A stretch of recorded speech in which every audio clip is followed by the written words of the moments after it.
Sepoy Mutiny, 1857 through 1858. The Sepoy Uprising, which took place in India in 1857 through 1858, is seen as one of the most shocking insurrections to take place against a colonial power during the 19th century. Although the uprising was ultimately unsuccessful, it fundamentally changed the nature of British rule in the subcontinent and is sometimes known in India as the First War of Independence. British interest in India began in the form of a trade relationship with the Mughal Empire, and the East India Company was formed in 1600 to capitalize on this. Although the company's beginnings in the subcontinent were relatively humble, with trading outposts around Calcutta, Bombay, and Madras, its founding charter had granted it permission to wage war, and over the course of the 18th century, vast tracts of India and huge amounts of wealth came under the control not of the British state, but of this privately owned corporation.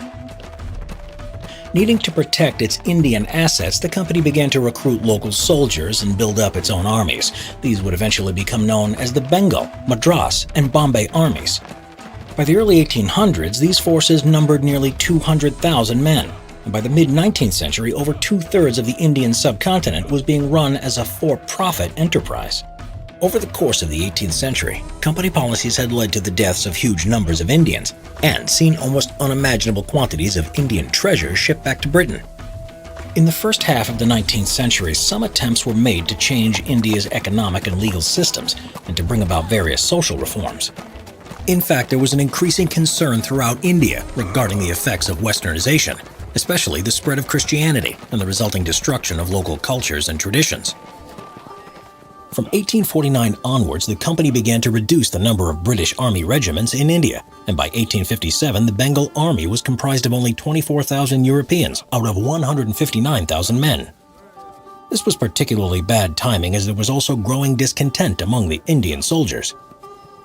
Violation of local customs, lack of promotion, and poor pay had led to resentment towards the British officers, as had recent attempts to recruit men from lower castes, which was taken by those from higher castes as an insult to their traditional status. The final spark of the already growing revolt came in the form of new cartridges that were issued for use with the new Enfield rifle.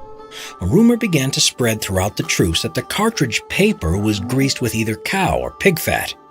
This made their use difficult on religious grounds for both Hindu and Muslim soldiers, as the cartridges had to be bitten in order to load the rifle, and their religions forbade eating beef or pork. Further to that, it added fuel to the belief that there was an ongoing attempt to Christianize the country and undermine local customs. On March 29, 1857, Sepoy Mangal Pandey of the 34th Bengal Native Infantry, then stationed at Barrackpore, attacked and wounded several officers. During the incident, he reportedly called out, "Come out, you! The Europeans are here! From biting these cartridges, we shall become infidels! Get ready! Turn out, all of you!" Although his attempt to start an all-out mutiny amongst his fellow soldiers failed, several of them did refuse direct orders to intervene. When it became clear that he would be arrested, Pandey turned his musket on himself and fired directly into his chest. Despite the short range, the wound wasn't fatal, and Pandey was put on trial less than a week later, found guilty, and sentenced to death. The outbreak proper began a couple of months later, on the 10th of May at Meerut, when 85 soldiers of the Bengal Light Cavalry, who had been imprisoned for refusing to use the new cartridges, were set free by the rest of their regiment. The military station was then destroyed, and any Europeans they found murdered. The British were caught on the back foot and were slow to react, allowing the rebellion to spread out from Meerut and take hold across the rest of central and northern India. At the time of the uprising, there were only 35,000 British soldiers in the whole of the subcontinent, and the wait for reinforcements would take months. Fortunately for the British, though, support for the uprising was not universal amongst the Indian population. The Madras and Bombay armies remained largely loyal to the British, as did Punjabi, Muslims, Sikhs, and Gurkhas, who had no interest in seeing a return to Mughal rule. Local rulers also reacted in a variety of different ways. Some were loyal to Britain or wished to remain neutral. Others, though, were angry at the way they had been treated by the company and chose to rebel. There were several major centers of the rebellion: Delhi, Kanpur, Lucknow, Jhansi, and Gwalior. Delhi, under the rule of the now largely powerless Mughal emperor Bahadur Shah Zafar, was a strategically important city and the first destination for the mutineers from Meerut. They went there seeking Zafar's blessing for the uprising, which he reluctantly gave. On their arrival, the city's Christians, whether European or Indian, were massacred. The loss of Delhi was a huge blow for the British, and its recapture became an immediate priority. With the army spreading over a vast distance, though, gathering enough men to retake the city was a time-consuming task, which meant that an immediate counterattack was impossible. By June 8th, a small force of 4,000 men had managed to capture a ridge just outside Delhi, but with 30,000 mutineers inside the city, this was still not enough to attempt a full-on assault. The 4,000 men on the ridge were forced to spend the summer months desperately holding their position against continuous attacks, whilst dealing with searing heat and outbreaks of disease within the camp. It was not until September 14th, by which time a force of 9,000 men had been scraped together, that an attack on the city was considered practical. British gunners were able to breach the walls and the Kashmir Gate was destroyed, allowing British forces to flood into the city.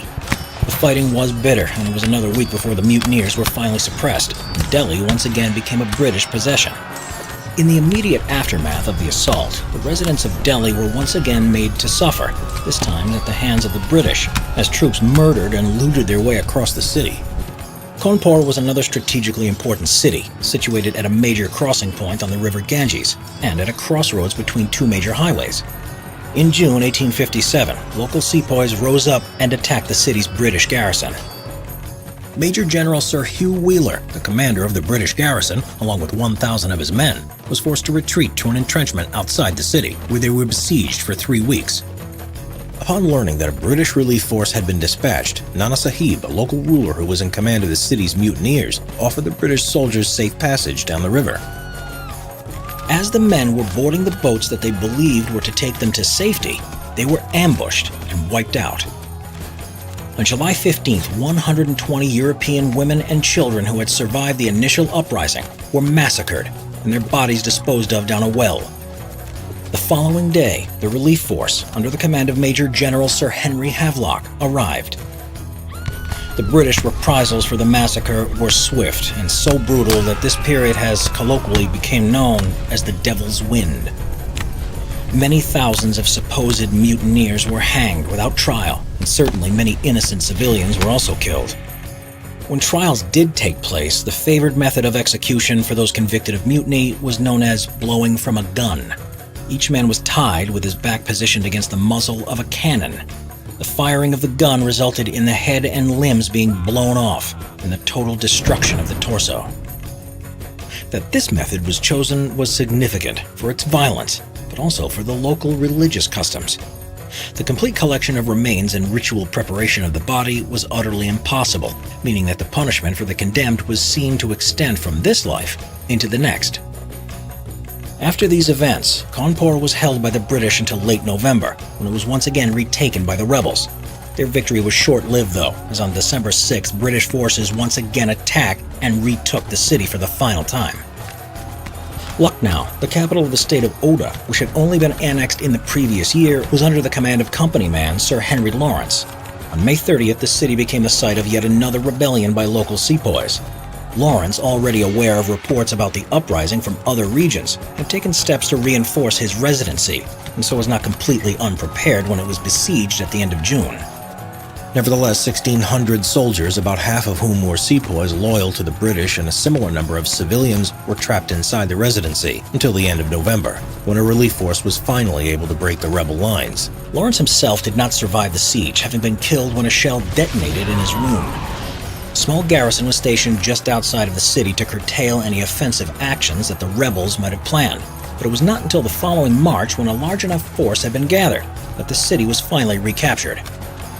The final stages of the uprising took place in central India, mainly in the vicinity of Jhansi, a city under the control of Rani Lakshmi Bai.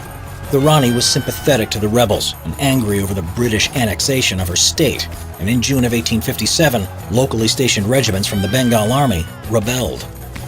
In March of 1858, British forces under the command of Major General Sir Hugh Rose marched on the city, and on the 22nd of that month, Jhansi was put under siege. The prospect of taking the city was an extremely challenging one. The fort was arguably one of the most formidable in India, and the city itself had a very effective military defense. Rose was a very competent and experienced commander, who at earlier stages in the campaign had been known to take several well-defended targets in just a few days. The siege at Jhansi, though, took 2 weeks to accomplish its aims. On April 3rd, the city walls were stormed, although bitter street fighting continued for several more days. The British, with their tempers no doubt inflamed by an earlier massacre of British soldiers, civilians, and Indian servants that had taken place inside the fortress, showed little sympathy of the inhabitants of Jhansi. At least 5,000 defenders were killed, including the entire adult male population of the city. Despite the savagery of the British attack and the determination that no one would be allowed to escape, the Rani did, in fact, manage to get away. Throughout the spring and early summer, Rose won a series of victories over the rebel forces. On the 17th of June, at Kota Ki Sarai, Rani Lakshmi Bai was killed in action. By this time, the rebels, under the command of the General Tatya Tope, had regrouped at Gwalior. It was here that on June 19th, and despite the last-minute defection of the Gwalior contingent to their side, the rebels were finally defeated, and the uprising was effectively brought to an end. The Sepoy uprising may have been defeated, but it ultimately brought about the downfall of the East India Company, although this did linger on in a diminished form until 1874.